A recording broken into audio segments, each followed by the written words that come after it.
What's a job you immediately quit right after putting in some hours and why? I got a job at a small restaurant after working at a chain restaurant for about 6 years and moving to a different city. The chain restaurant did a good job of teaching me the importance of food safety. In the first hour of my first and only shift, I watched the cook at the new restaurant chop vegetables on a cutting board right after cutting raw chicken on it. The cooks and servers were smoking in the kitchen. Saw boxes of food being stored on the wet floor of the room that held all the chemicals and cleaning supplies, and saw the notice posted by the city health department saying the restaurant had 1 month to clean up their act or they'd be shut down. I worked that one shift and then noped the frick out. Drove past the restaurant a few months later and saw they were shut down. At least the system works. Telemarketer for a window company. How in the heck am I supposed to sell windows over the phone? Hello sir, I have an interesting product for you customer. Go on me. You know that hole in your house apartment business building, the one you don't walk through? Customer, you mean my windows me? Dang it, you've already got one. Have a good day sir. Reminds me of that Bill Bailey joke about being front door-to-door salesman. Fish and chip shop.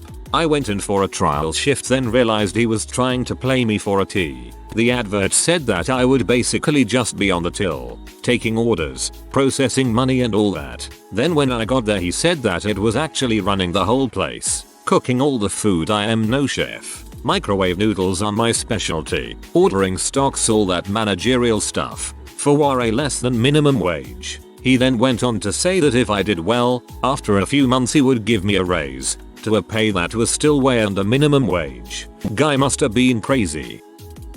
I worked 4 hours at an exotic animal sanctuary. I should have known it wouldn't work out because I was interviewed by the resident wolf pack, but that's another story. Previously, I had worked in a lot of exotic animal care roles and had a good understanding of how to keep safe when you're taking care of, say, a 2,000-pound buffalo or a tiger or a troop of monkeys. Before I got hired, I stressed to the owner of the place that I would not work in a facility that had direct contact between keepers and big cats. It's too easy to get killed. She assured me that her facility did use shift cages for their big cats. In other words, the cats essentially go into a secured area anytime you need to go into their living space, and that they never had any injuries resulting in hospitalization. So my first day of training starts. Throughout the morning I became increasingly concerned about the safety of the place based on some of the conversations I had with my trainer. For example, there were apparently no tranquilizer guns or regular guns on site, which are sure nice to have as a backup plan if a tiger gets loose. Walkie-talkies were not standard issue. There were no evacuation procedures or drills in place for animal escape or human injury. Shortly before lunch we went to Caracal and Serval housing. The trainer began to open a cage and I commented that I couldn't believe she was about to go in with 2 very aggressive, actively growling and spitting cats. She explained that they were declawed, so it was perfectly safe. She cleaned a few cat pens with minimal incident, though the whole time I watched her I kept thinking, this is a poor idea. She finally gets to a caracal named King, who was enormous, maybe about the size of a large German Shepherd dog. King was ballistic before she even went into his cage. I said okay, I have to be honest, if you go in there, that's stupid. She assured me she knew what she was doing and went in. Sure enough, King attacked her. She got back out, less a piece of her hand. Imagine a cookie with a perfect bite mark taken out of it. Obviously, there was blood everywhere. I started to call 911. My trainer actually stopped me. She told me if they reported the attack, the place could lose its exotic animal license. She said she would drive herself to the hospital and blame the bite on a dog. I don't know how well that worked out for her, but I left. I like my fingers too much. TLDR. Some idiot invited an animal attack on herself and then refused to acknowledge how stupid it was or that it even happened, or that she needed an ambulance. Falafel place where I was hired on the spot upon handing in my resume and asked to start working immediately. The other employees were the owner's wife and daughters. He puts me in charge of them before I'd even started, saying right in front of them, you have to watch them. They like to talk a lot and not work. Well, this is going to be awkward. I was in school so could only commit to weekends and select weekday evenings, which he agreed to. When I got my first schedule he had me working during the day all week. I told you I was in school. I can't work those hours. Well, you need to choose your priorities. So I did. Never did get paid for those few strange hours that I worked. The place didn't last long. So you negotiated and came to an agreement, but he was lying. Sounds like you should have returned the favor by promising to be there, but lying about it. McDonald's. I had just started working and the manager told me to learn about frying Filet-O-Fish, McSpicy and McChicken from this lady who worked the fryers. Problem was, the lady was a nut job. When you put the patties in the fryer, you're supposed to start a timer so you know when to take them out. She forgot to do so. I realized after a few minutes and reminded her, but by then, the manager had walked in and seen the mistake. Lady nut job gets pee when the manager blames her, starts screaming incoherently, grabs the patty receptacle from the pool of hot frying oil and chucks it in the middle of the work area. I didn't return for work after that. I did order food at that branch again, a few years later. Lady nut job hadn't been fired yet. I worked at a call center for all of 3 days. That was literally the longest that I could last, and I was up with guilt-ridden nightmares for both of the nights in between.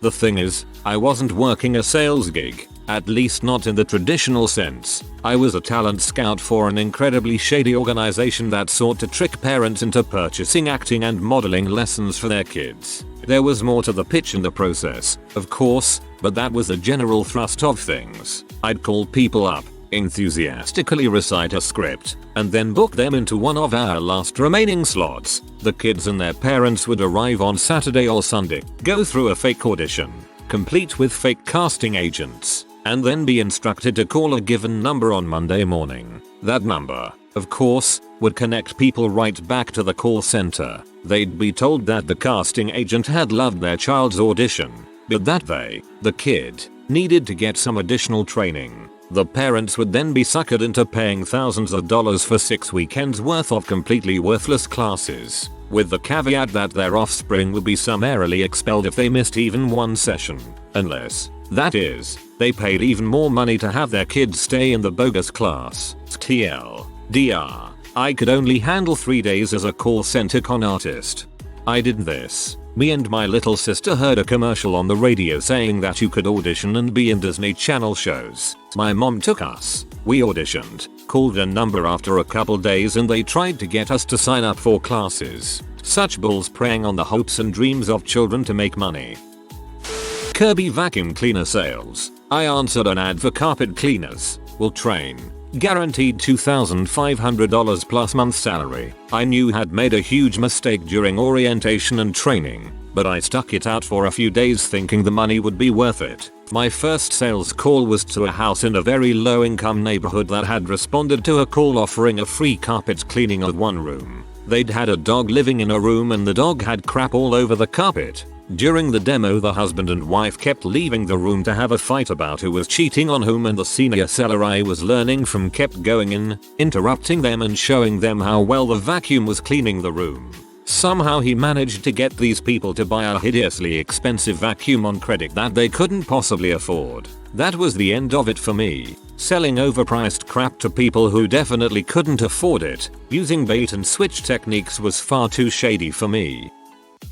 Clark's shoes. They swapped pay to commission, and in order to make even close to 8.75 paycheck you had to do over $300 a day in sales. Not worth it. I'd rather have a solid paycheck than promises of barely earning minimum.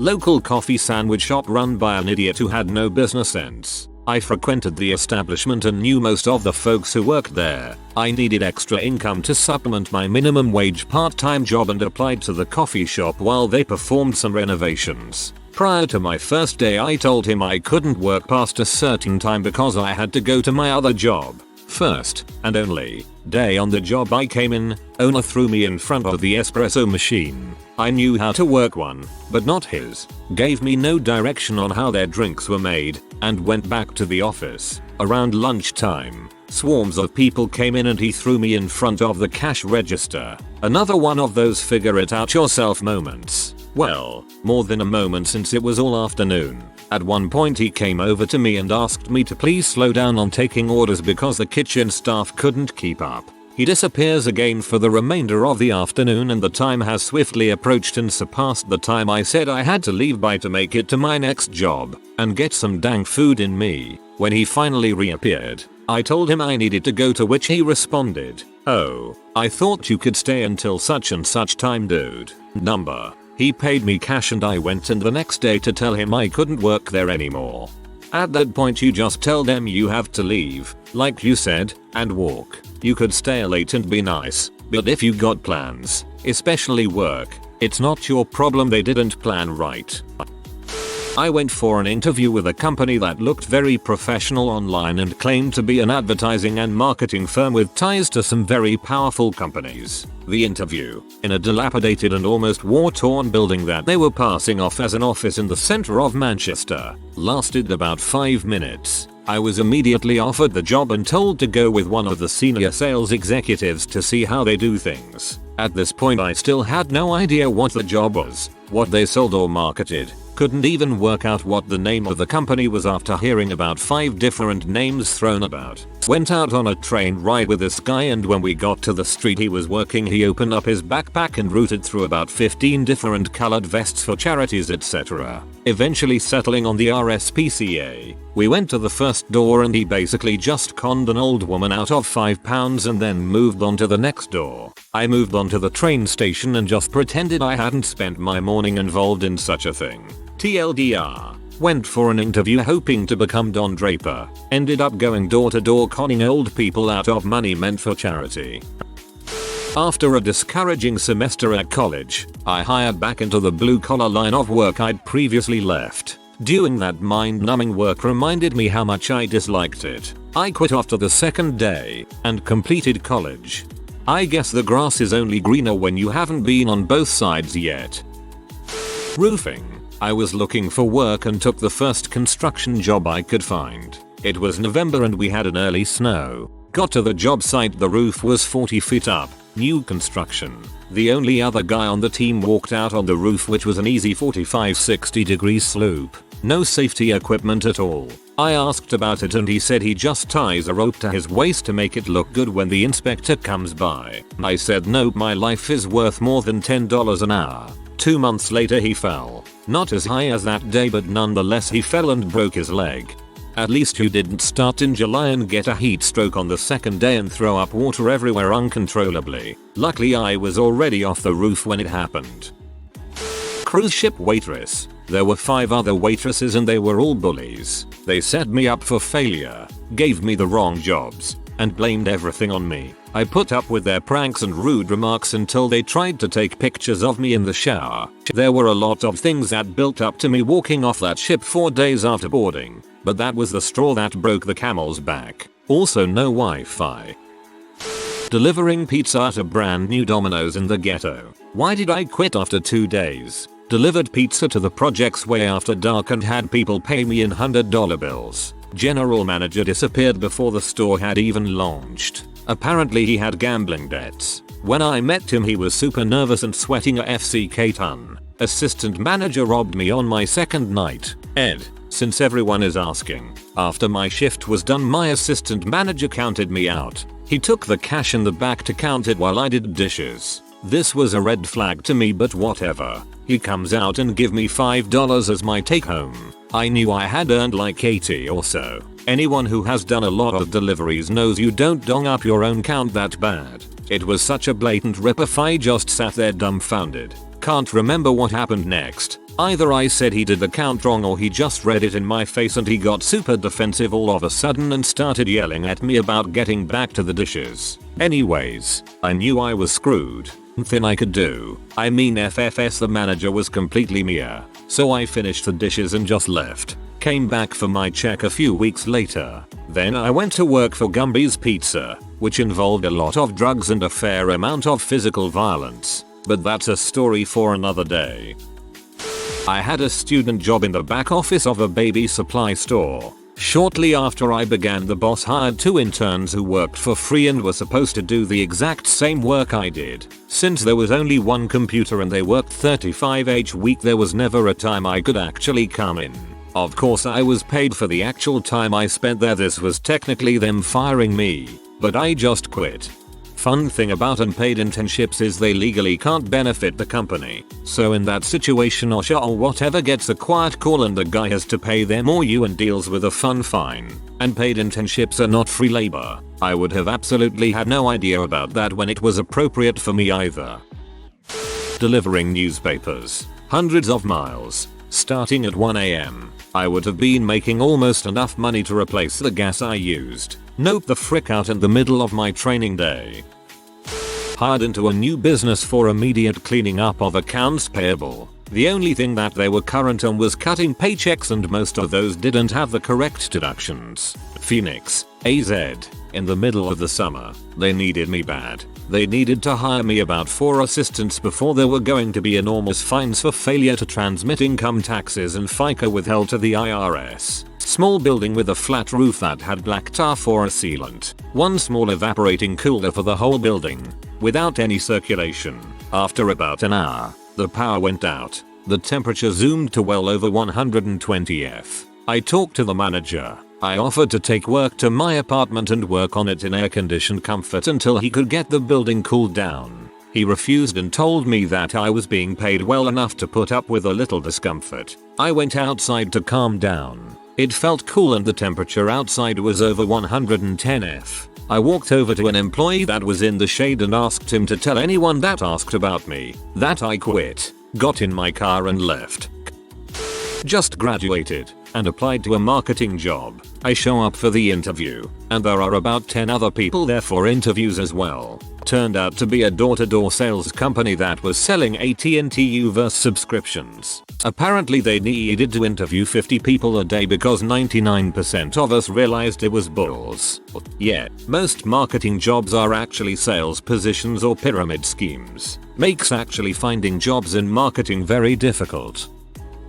Worked in a factory making those little sour cream packets and was never trained by the manager on how to do anything. He just took me to the machines that had a feed of sour cream, a big roll of wax paper that heat sealed the sour cream inside, and a giant stack of cardboard to make boxes from so the finished packets could drop into. He then pointed at the guy that was also working at the machines and said, "He will help you get running on these." I thought, okay, sounds good. Turns out the guy I was working with couldn't speak or hear. All he could do was kind of bark at me. Bah, bah, bah, bah, bah, bah while gesturing wildly around the area. I finished out the day and never came back. Drive-through bottle shop. On my second day a car rolled through with 2 rough-looking guys in the front and a whole heap of kids in the back. I took the guy's order, 2 bottles of bourbon, and when I returned to his car to give him his bourbon and take the money I heard one of the children in the back asking if they could have lunch. The driver proceeded to scream at the kids about not having any freaking money, then turned back and paid me for the bourbon. I don't know why but I felt complicit in some disgusting act and walked straight to my boss and quit. I went back to school not long after that and 4 years later I found myself working for Child Protective Services. Haven't looked back since. Door-to-door sales. I didn't own a car, so I had to leave house by 5:45 AM to catch a string of buses that ran once per hour. Workday went from 9 AM to 10 PM in a job I hated. Would get home by 1 AM. Lasted 4 hours at door-to-door. Never again. An awful existence. A national furniture chain. The person training me was laughing and bragging about all the sweatshop labor they use. That was the first day. I never went back. I worked in a laundry room at a hotel for 6 hours. I've been out of work for a while and my husband works full time making alright money, so I was looking for a part-time job just to have something to do during the week and make a little spending cash. I figured washing sheets for 20 hours a week couldn't be that bad, right? Well, the laundry room has 2 large industrial size washers in it and both just happened to be broken on my first day of work. They were still starting and washing, but not spinning anything out, leaving me with about 80 pounds of towels to take out to the parking lot and try to twist the water out by hand. My hands ended up blistered and burnt from the bleach water. I make it through my first shift and never went back. Something tells me those washers had been broken for a long while, and that they had a job opening because, well, you can probably figure that part out. I applied for a serving gig at a Chinese restaurant once, started that night, and didn't come back for a second shift. I'd worked a few different restaurants by then, and I was generally pretty adaptable. But being the token white guy and the whole staff speaking Chinese except when addressing me or a customer directly was a lot more stressful than I would have guessed. I'm sure I could have stuck it out if I'd had to, but there are always serving positions somewhere. I was working as an on-site pipe welder down in Del Rio, Texas. After getting my cert in a truck, I was told to make the long butt drive from San Antonio. I get on site and there's no one there. I call my boss. He calls me back a few minutes later and tells me to hang tight. He calls me 4 freaking hours later and tells me that I'd have to crash in the truck for the night and the crew would be there in the morning. He then informs me that I was only getting paid for the time I spent driving, which was a couple hours. I had enough food and water on me to work for about 12 hours, not 2 freaking days. I was about an hour away from any store or gas station. I basically told him to eat crap and that I was dropping the truck off at the shop. I drive all the way back, pull up to the office only to be berated in front of the entire crew that was supposed to be down in freaking Del Rio. They were sitting around drinking beer. I went freaking ballistic, grabbed my tools, told them to frick off, and left. I had to threaten to sue before I got my freaking paycheck. I still get mad about it. For anyone curious, the drive is 2:40 minutes, one way. I worked at Blockbuster for 2 days straight out of high school and it was awful. The combination of playing the same 2-hour repeating promo video for 2 whole weeks was awful, as well as most of the customers who got angry at you because you were not allowed to hold brand new freaking releases for a few hours until they show up. Also, Blockbuster had no late fees at one point. You had a 10-day grace period to return your movie before it charged your account, and people still couldn't get it done. Frustrating, and I vowed never to work retail again. GameStop. I had to stand around for 4 hours my first day reorganizing with another employee also on their first day even though we didn't know where anything was, and we weren't allowed to help the customers either. I had given them my schedule of availability before I started, as I was in college and working another job at the time. When I left the first day I wasn't told what my hours would be, just that the manager would call me about it. Well, the next day after a long day of school and then late shift at my other job, the manager called asking why I hadn't come in that day. I told him that he and I had discussed my availability before he hired me, and no one had told me what my hours were going to be. He told me he didn't think this would work out because I clearly wasn't very committed. I told him I didn't think it was going to work out either, and quit. I also never got my money from being paid from them. At the time they paid employees with some kind of credit card thing, but you could only use it at stores owned by the company. You could set some kind of thing so you could get the cash out, but it was a big hassle. The $24 just weren't worth it for me. I did end up getting a letter couple years later about a class action lawsuit about the way they paid their employees. I don't remember if I got anything out of it in the end though. It's illegal to be paid in company cards, gift cards, anything but a regular check or cash. Walmart got busted doing this in Mexico a while back. I took a job at a doggy daycare, thinking it would be about a 50/50 split between playing with dogs and cleaning. I knew there would be a lot of cleaning, but it was like 95% cleaning.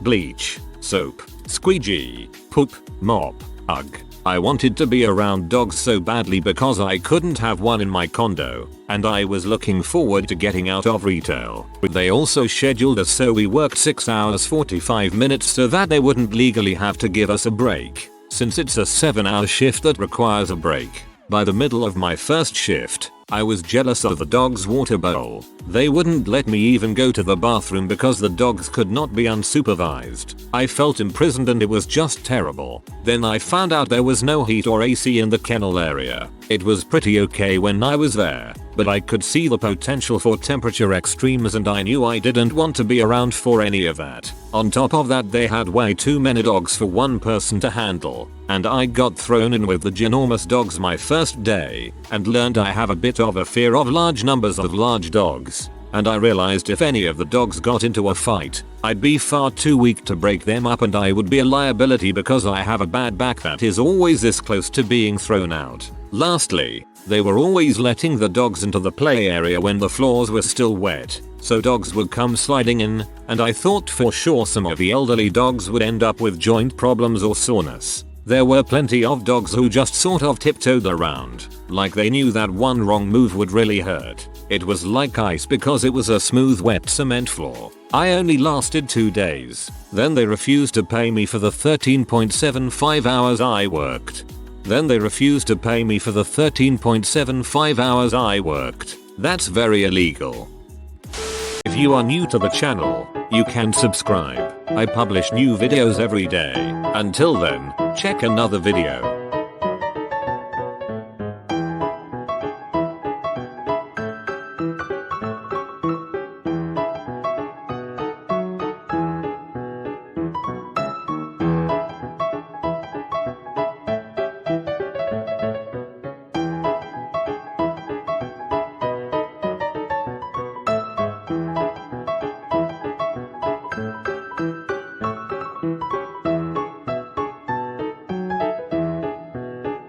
Bye for now.